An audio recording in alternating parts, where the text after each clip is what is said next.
Hello dear aspirants, welcome to KN academy. So ನಮ್ದೆಲ್ಲ expectation ಯಾವ ಥರ ಇತ್ತು ಅಂತಂದರೆ, ಒಳ ಮೀಸಲಾತಿ ಮುಗಿದ ತಕ್ಷಣ ಕರ್ನಾಟಕ ರಾಜ್ಯದಲ್ಲಿ ಓಕೆ ರಿಕ್ರೂಟ್ಮೆಂಟು ಸ್ಟಾರ್ಟ್ ಮಾಡ್ತಾರೆ ಅಂತಂದೇಳಿ. ಬಟ್ ಈಗ ಬಂದಿರತಕ್ಕಂಥ ನೋಟಿಫಿಕೇಶನ್ ನೋಡಿದರೆ ಇವರು ರಿಕ್ರೂಟ್ಮೆಂಟ್ ಮಾಡ್ಕೊಳ್ತಾರೆ ಅಂತಕ್ಕಂಥದ್ದು ಕನಸಾಗಿ ನೋಡಬೇಕಾಗತ್ತೆ ಅಷ್ಟೇ. ಓಕೆ, ಯಾಕೆ ಅಂತಂದರೆ ನೀವು ನೋಡಬಹುದು, ಆರೋಗ್ಯ ಮತ್ತು ಕುಟುಂಬ ಕಲ್ಯಾಣ ಇಲಾಖೆಯಲ್ಲಿ ಮಂಜೂರಾಗಿ ಖಾಲಿ ಇರುವ ಶುಶ್ರೂಷಾಧಿಕಾರಿ ಹುದ್ದೆಗಳನ್ನು ಗುತ್ತಿಗೆ ಆಧಾರದ ಮೇಲೆ ಗುತ್ತಿಗೆ ಆಧಾರದ ಕಾಂಟ್ರಾಕ್ಟ್ ಬೇಸಿಸ್ ಮೇಲೆ ಭರ್ತಿ ಮಾಡುವ ಬಗ್ಗೆ. ಸೊ ಮೊನ್ನೆ ಕೂಡ ಒಂದು ಪೇಪರ್ ನೋಟಿಫಿಕೇಶನ್ ಬಂದಿತ್ತು. ಏನಪ್ಪಾ ಅಂತಂದ್ರೆ ಅದು 430 ವೇಕೆನ್ಸಿ ಬರುತ್ತೆ ಅಂತಂದು ಹೇಳ್ಬಿಟ್ಟು. ಸೊ ನಾವು ಕೂಡ ಅದನ್ನ ಅನ್ಕೊಂಡಿದ್ವಿ ಬರುತ್ತೆ ಅಂತಂದೇಳಿ. ಬಟ್ ಈಗ ಬಂದಿರತಕ್ಕಂಥದ್ದು ಯಾವುದಕ್ಕೆ ಅಂತಂತಂದ್ರೆ ಇದು for health and family welfare. Okay, ಅಂದ್ರೆ ಡಿಸ್ಟ್ರಿಕ್ಟ್ ಹಾಸ್ಪಿಟಲ್ ಆಗಿರಬಹುದು, PHC, okay, CHC, taluk hospital ಇರ್ತಕ್ಕಂಥ ಖಾಲಿ ಇರ್ತಕ್ಕಂಥ ನರ್ಸಿಂಗ್ ಆಫೀಸರ್ ಪೋಸ್ಟ್ ಅನ್ನ ಕಾಂಟ್ರಾಕ್ಟ್ ಬೇಸಿಸ್ ಮೇಲೆ ಮಾಡ್ಕೊಳ್ಳಿ ಅಂತ. ಇನ್ನೊಂದು ಗುಡ್ ನ್ಯೂಸ್ ಇದೆ. ಯಾರಿಗೆ ಗುಡ್ ನ್ಯೂಸ್ ಅಂತಂತಂದ್ರೆ PHCO ಮತ್ತೆ HIO. ಸೊ ಈ ಪೋಸ್ಟ್ ಮಾತ್ರ ಅತಿ ಶೀಘ್ರದಲ್ಲಿ ಕಾಲ್ ಮಾಡ್ತಾರೆ. ಓಕೆ, PHCO ಮತ್ತೆ HIO ಅಂದ್ರೆ ಯಾರು ANM ಮಾಡಿದಾರೆ. ಮತ್ತೆ PHCO ಪೋಸ್ಟ್ಗೆ ಆಲ್ರೆಡಿ ನೀವು ನೋಡ್ಬೋದು BSc ನರ್ಸಿಂಗ್ ಅನ್ನೋ ಕ್ವಾಲಿಫಿಕೇಶನ್ ಕೇಳಿದ್ದಾರೆ.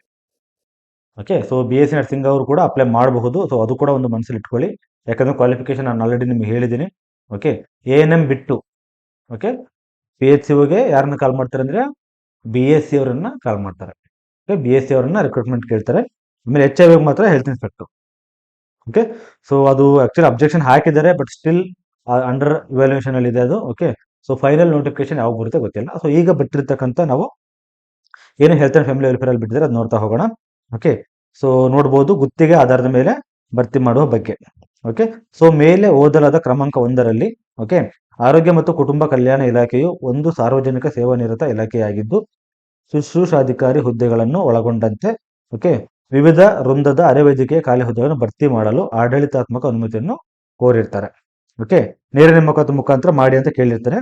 ಬಟ್ ಇವ್ರೇನ್ ಮಾಡ್ತಾರೆ, ಇವ್ರೇನ್ ಕೇಳಿದಾರಪ್ಪ ಅಂತಂತಂದ್ರೆ ಓಕೆ ನೇರ ನೇಮಕಾತಿ ಮೂಲಕ ಅನುಮತಿ ನೀಡಿ ಭರ್ತಿ ಮಾಡುವವರೆಗೆ ಅಥವಾ 1 ವರ್ಷದ ಅವಧಿಗೆ ಸದರಿ ಖಾಲಿ ಹುದ್ದೆಗಳನ್ನು ಗುತ್ತಿಗೆ ಅಥವಾ ಹೊರ ಗುತ್ತಿಗೆ ಆಧಾರದ ಮೇಲೆ ಭರ್ತಿ ಮಾಡಲು ಅನುಮತಿ ಕೇಳಿರ್ತಾರೆ. ಬೇಗ ಮಾಡಿ, ಓಕೆ, ನೇರ ನೇಮಕಾತಿ ಮುಖಾಂತರ ಆದ್ರೂ ಮಾಡಿ, ಇಲ್ಲ ಅಂತಂದ್ರೆ ಕಾಂಟ್ರಾಕ್ಟ್ ಬೇಸಿಸ್ ಕೊಡಿ ಅಂತಂದೇಳಿ ಡಿಪಾರ್ಟ್ಮೆಂಟ್ಸ್ ಅವರು ಗೌರ್ಮೆಂಟ್ಗೆ ಕೇಳ್ತಾರೆ. ಸೊ ಇವ್ರೇನಪ್ಪ ಆರೋಗ್ಯ ಆಯುಕ್ತರು ಏನ್ ಮಾಡಿದ್ದಾರೆ ಅಂತಂತಂದ್ರೆ 1/9/2023 ಕೇಳಿದ್ದಾರೆ ಆಕ್ಚುಲಿ ಇದನ್ನ. ಓಕೆ, ಸೊ ಅವಾಗ ಏನಪ್ಪಾ ಅಂತಂತಂದ್ರೆ ನೋಡಿ, ಇಲ್ಲಿ ನೋಡ್ಬೋದು ನೀವು 23ರ ಪ್ರಸ್ತಾವನೆಗೆ ಸಂಬಂಧಿಸಿದಂತೆ ಮೇಲೆ ಓದಲಾದ ಕ್ರಮಾಂಕ 2ರಲ್ಲಿ ಆರೋಗ್ಯ ಮತ್ತು ಕುಟುಂಬ ಕಲ್ಯಾಣ ಇಲಾಖೆಯಲ್ಲಿ ಮಂಜೂರಾಗಿ ಖಾಲಿ ಇರುವ 1205 ಓಕೆ 1205 ಪ್ರಾಥಮಿಕ ಆರೋಗ್ಯ ಸುರಕ್ಷಾಧಿಕಾರಿಗಳು ಅಂದ್ರೆ PHCO. ಓಕೆ, ನಂತರ ಪ್ರಾಥಮಿಕ ಆರೋಗ್ಯ ಸುರಕ್ಷಾಧಿಕಾರಿ ಓಕೆ ಅದು 300 ಓಕೆ ಇರುವ ಇದು ಪ್ರಾಥಮಿಕ ಆರೋಗ್ಯ ಸುರಕ್ಷಾಧಿಕಾರಿ PHCO ಅಂಡ್ 300 ಆರೋಗ್ಯ ನಿರೀಕ್ಷಣಾಧಿಕಾರಿಗಳಂತಂದ್ರೆ HIO ಅಂದ್ರೆ ಹೆಲ್ತ್ ಇನ್ಸ್ಪೆಕ್ಟಿಂಗ್ ಆಫೀಸರ್. ಅದನ್ನ ಓಕೆ ಹುದ್ದೆಗಳನ್ನು ಕೆಲವೊಂದು ಷರತ್ತಿಗೆ ಒಳಪಟ್ಟು ನೇರ ನೇಮಕಾತಿ ಮುಖಾಂತರ ಭರ್ತಿ ಮಾಡಿಕೊಳ್ಳಲು ಸರ್ಕಾರವು ಅನುಮತಿ ನೀಡಿ ಆದೇಶಿಸಲಾಗಿದೆ. ಇದು 100% ಆಗುತ್ತೆ. ವಿತಿನ್ ದಿಸ್ ಇಯರ್ ನೋಟಿಫಿಕೇಶನ್ ಬಂದರೂ ಬರಬಹುದು. ಓಕೆ, ಬೇರೆ ತುಂಬಾ ಬೇಗನೆ ಬರುತ್ತೆ. ಸೊ ನೀವು BSc ನರ್ಸಿಂಗ್ ಮಾಡಿರ್ತಕ್ಕಂಥವ್ರು ಕೂಡ ಈ ಪೋಸ್ಟ್ಗೆ ನೀವು ವೆಯ್ಟ್ ಮಾಡ್ತಾ ಇದ್ದೀರಾ. ಸೊ ನೀವು ಕೂಡ ಅಪ್ಲೈ ಮಾಡಬಹುದು. ಓಕೆ, ಯಾಕಂದ್ರೆ ಈಗ ಬಿಟ್ಟಿರ್ತಕ್ಕಂಥ C&R ರೂಲ್ಸ್ ಪ್ರಕಾರ BSc ನರ್ಸಿಂಗ್ ಅವರು ಕೂಡ eligible for the ANM post. Okay, ಈಗ ನೆಕ್ಸ್ಟ್ ನೋಡ್ತಾ ಹೋಗೋಣ.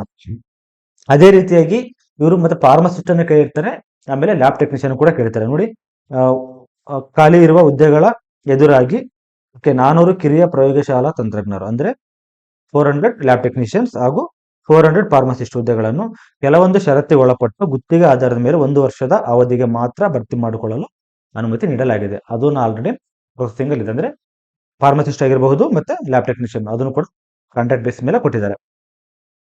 ಈಗ ನೆಕ್ಸ್ಟ್ ಏನಪ್ಪಾ ಅಂತಂತಂದ್ರೆ ಮುಂದುವರೆದು ಸಾರ್ವಜನಿಕ ಮತ್ತು ಜನ ಸಮುದಾಯಕ್ಕೆ ಉತ್ತಮ ಆರೋಗ್ಯ ಸೇವೆಯನ್ನು ಸಕಾಲದಲ್ಲಿ ನೀಡಲು ಅನುಕೂಲವಾಗುವಂತೆ ಇಲಾಖೆಯಲ್ಲಿ ಮಂಜೂರಾಗಿ ಪ್ರಸ್ತುತ ಖಾಲಿ ಇರುವ ಶುಶ್ರೂಷಾಧಿಕಾರಿ ವೃಂದದಲ್ಲಿನ ತೀವ್ರ ಅಗತ್ಯವಿರುವ ಖಾಲಿ ಸ್ಥಾನ ಹುದ್ದೆಗಳನ್ನು ಆದ್ಯತೆ ಮೇರೆಗೆ ಭರ್ತಿ ಮಾಡಲು ಖಾಲಿ ಇರುವ ಶುಶ್ರೂಷಾಧಿಕಾರಿ ಹುದ್ದೆಗಳನ್ನು ಗುತ್ತಿಗೆ ಆಧಾರದ ಮೇಲೆ ನೇಮಕ ಮಾಡಿಕೊಂಡಲ್ಲಿ ತಗಲುವ ಆರ್ಥಿಕ ವೆಚ್ಚ ಅಂದ್ರೆ ಎಷ್ಟು ಸ್ಯಾಲರಿ ಕೊಡ್ಬೇಕಂತ ಕೂಡ ಡಿಸೈಡ್ ಮಾಡಿದ್ದಾರೆ.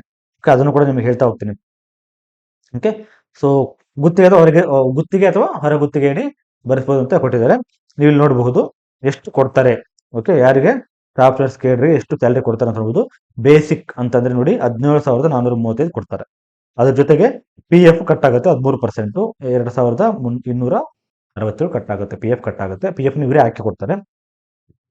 ಇ ಎಸ್ ಐ 567, ಅಂದ್ರೆ ನಿಮ್ಮ ಟೋಟಲ್ ಓಕೆ 20,268. ಅದ್ರ ಜೊತೆಗೆ ಸರ್ವಿಸ್ ಚಾರ್ಜಸ್ ಸ್ವಲ್ಪ ಇದು ವೇರಿ ಆಗುತ್ತೆ. ನರ್ಸಿಂಗ್ ಅಲೌನ್ಸ್ ಅಂತ ಹೇಳ್ತಾರೆ, ಅದು 405 ಪ್ಲಸ್ ಅದಕ್ಕೆ ಜಿ ಎಸ್ ಟಿ ಆಡ್ ಮಾಡ್ತಾರೆ. ಟೋಟಲ್ 24,395. ಇದರಲ್ಲಿ ಪಿ ಎಫ್ ಎಲ್ಲ ಕಟ್ ಆಗಿ ಬಂತು ಅಂತಂದ್ರೆ ನಿಮಗೆ ಅರೌಂಡ್ 20,000 ಬೈ ಹ್ಯಾಂಡ್ ಸಿಗುತ್ತೆ. ಸೊ ಯಾರು 20,000 ಕೊಟ್ಟು ಓಕೆ 20,000ಕ್ಕೆ ನಾವು ರೆಡಿ ಇದ್ದೀವಿ ಮಾಡ್ಕೊಳ್ಳೋದಕ್ಕೆ ಅಂತಂತಂದ್ರೆ you can join. Okay, so ಮುಂದೆ ಮತ್ತೆ ಹೇಳ್ತಾ ಹೋಗ್ತೀನಿ. ಈ ಹಿನ್ನೆಲೆಯಲ್ಲಿ ಆರೋಗ್ಯ ಮತ್ತು ಕುಟುಂಬ ಕಲ್ಯಾಣ ಇಲಾಖೆಯಲ್ಲಿ ಮಂಜೂರಾಗಿ ಖಾಲಿ ಇರುವ ಓಕೆ 600 ಶುಶ್ರೂಷಾಧಿಕಾರಿ ಮುಂದೆ ಆಲ್ರೆಡಿ ಮಂಜೂರಾಗಿದೆ, ಬಟ್ ಖಾಲಿ ಇದೆ ಓಕೆ ಹುದ್ದೆಗಳನ್ನು ಗುತ್ತಿಗೆ ಆಧಾರದ ಮೇಲೆ ಪಡೆಯಲು ಸರ್ಕಾರವು ನಿರ್ಧರಿಸಿದ್ದು, ಅದರಂತೆ ಈ ಕೆಳಕಂಡಂತೆ ಆದೇಶ. ಸೊ ಏನೇನು ಕಂಡೀಷನ್ ನೀವು ನೋಡಿದ್ರೆ ಯಾರು ನೀವು ಜಾಯಿನ್ ಆಗಲ್ಲ, ಯಾವುದಕ್ಕೆ ಕಾಂಟ್ರಾಕ್ಟ್ ಬೇಸಿಸ್ಗೆ ಯಾರು ಜಾಯಿನ್ ಆಗಲ್ಲ. ಆ ತರ ಅವರು ಇದು ಕೊಟ್ಟಿದ್ದಾರೆ ಓಕೆ ಕಂಡೀಷನ್ಸ್ ನೀವು ನೋಡಬಹುದು. ಓಕೆ, ಇದು ನೋಡಬಹುದು ದಿನಾಂಕ 22/9/2025. ಪ್ರಸ್ತಾವನೆಯಲ್ಲಿ ವಿವರಿಸಿದ ಅಂಶಗಳ ಹಿನ್ನೆಲೆಯಲ್ಲಿ ಆರೋಗ್ಯ ಮತ್ತು ಕುಟುಂಬ ಕಲ್ಯಾಣ ಇಲಾಖೆಯಲ್ಲಿ ಮಂಜೂರಾಗಿ ಖಾಲಿ ಇರುವ 600 ಶುಶ್ರೂಷಾಧಿಕಾರಿ ಹುದ್ದೆಗಳನ್ನು ಕೆಳಕಂಡ ಷರತ್ತುಗಳಿಗೆ ಒಳಪಟ್ಟು ಗುತ್ತಿಗೆ ಆಧಾರದ ಮೇಲೆ ಪಡೆಯಲು ಸರ್ಕಾರವು ಅನುಮತಿ ನೀಡಿರುತ್ತದೆ. ಇಲ್ಲಿ ನೋಡಬಹುದು, ಈ ಪಾಯಿಂಟ್ ವೆರಿ ತುಂಬಾ ಕೇರ್ಫುಲ್ ಆಗಿ ನೋಡಿ ನೀವು.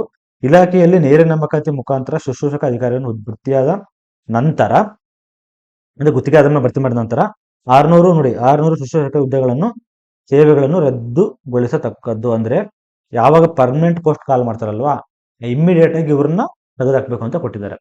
ನೀವು ಅನ್ಕೊಂಡಿರ್ಬೋದು ನಾವು ಕಾಂಟ್ರಾಕ್ಟ್ ಬೇಸಿಸ್ ಮೇಲೆ ಜಾಯಿನ್ ಆದ್ರೆ ನಮ್ಮನ್ನ ಪರ್ಮನೆಂಟ್ ಮಾಡ್ಕೊಳ್ತಾರೆ ಅಂತ.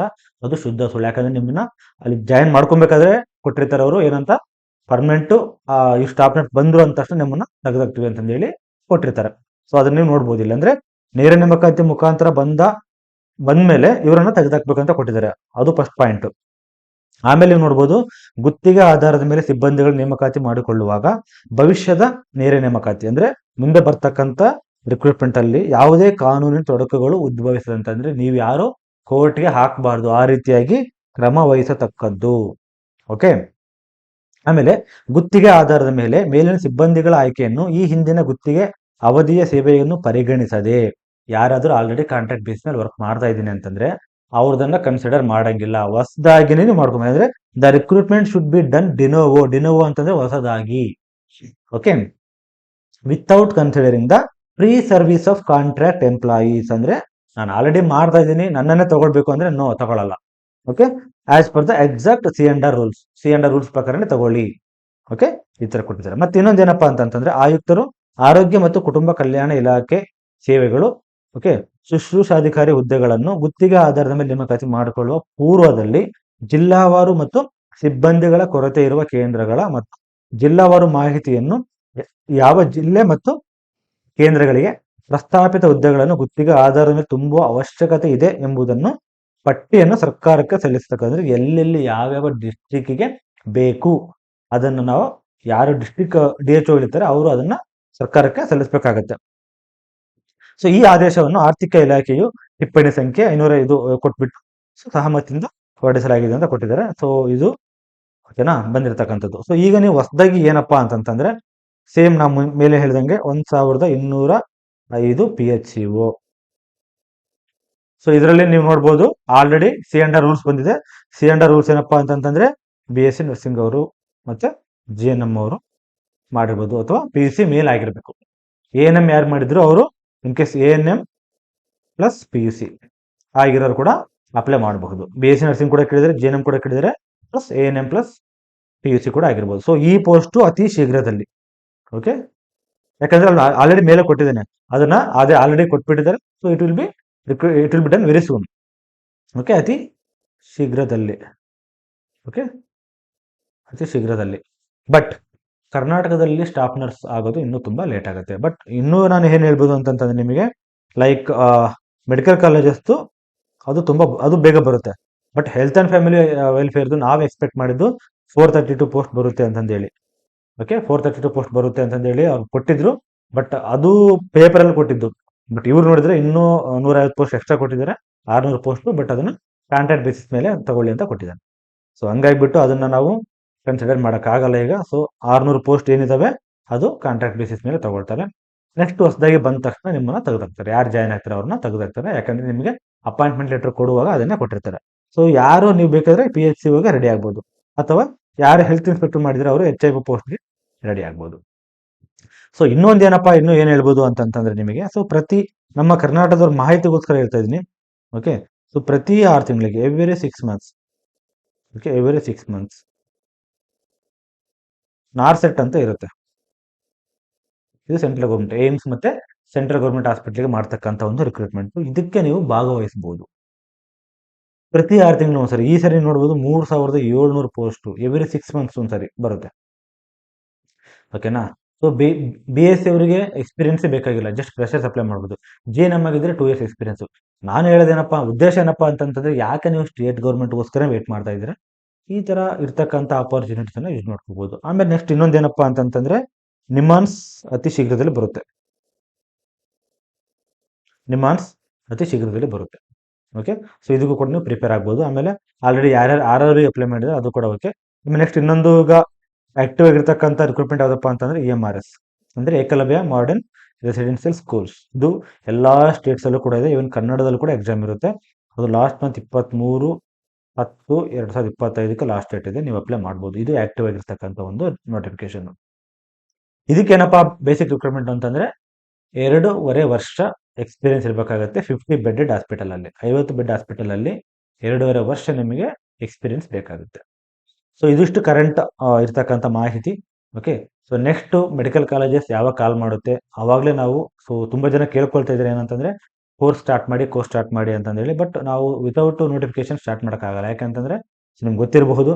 ಓಕೆ, ಸೊ ನಾವೀಗ ಸ್ಟಾರ್ಟ್ ಮಾಡಿದ್ವಿ ಅಂತಂತಂದ್ರೆ, ಓಕೆ, ಎಕ್ಸಾಂಪಲ್ ನಮ್ಮ ಫ್ಯಾಕಲ್ಟಿ ಸ್ಟಾರ್ಟ್ ಮಾಡಿದ್ರು ಅಂತಂತಂದ್ರೆ, ಓಕೆ, ಸೊ ನೀವು ದುಡ್ಡು ಕೊಟ್ಟು ತಗೊಳ್ತೀರಾ. ಓಕೆ, ಬಟ್ ಅದಾದ್ಮೇಲೆ ತುಂಬಾ ಲೇಟ್ ಆಯ್ತು ಅಂತ ಅಂದ ತಕ್ಷಣ ನಿಮ್ಗೆ ಅನ್ಸುತ್ತೆ ಕಾಲೇ ಮಾಡಲಿಲ್ಲ, ಇವ್ರು ಸುಮ್ಮನೆ ದುಡ್ಡು ತಗೊಳ್ರು ಅನ್ನೋ ತರ ಬರುತ್ತೆ ಮಾಹಿತಿ. ಸೊ ಅದಕ್ಕೋಸ್ಕರ, ಸೊ ಯಾರು ಕಾಲ್ ಮಾಡ್ತಾರೆ, ನಾನು ನಮ್ಮ ಫ್ಯಾಕಲ್ಟೀಸ್ ಆಲ್ರೆಡಿ ಹೇಳಿದ್ದೀನಿ, ನೀವೇನೇ ಮಾಡಬೇಕು ಅಂತಂದ್ರೆ ನೋಟಿಫಿಕೇಶನ್ ಬಂದ್ಮೇಲೆ ನೀವು ಮಾಡಿ ಅಂತ. ಈವನ್ PHCO ಮತ್ತೆ HIO ಕೂಡ ಅಷ್ಟೇ ಕೋರ್ಸ್ ರೆಡಿ ಇದೆ. ಓಕೆ, ಸೊ ಯಾವಾಗ ನೋಟಿಫಿಕೇಶನ್ ಬರುತ್ತೆ ಅವಾಗ ರಿಲೀಸ್ ಮಾಡ್ತಾರೆ. ಸೊ ಎಷ್ಟು ಹೇಳ್ತಾ ಇವತ್ತೊಂದು ವಿಡಿಯೋ ಮುಗಿಸ್ತಾ ಇದ್ದೀನಿ. ಏನಾದ್ರು ಡೌಟ್ಸ್ ಇತ್ತು ಅಂದ್ರೆ ಕೆಳಗಡೆ ಕಮೆಂಟ್ ಮಾಡಿ. Thank you.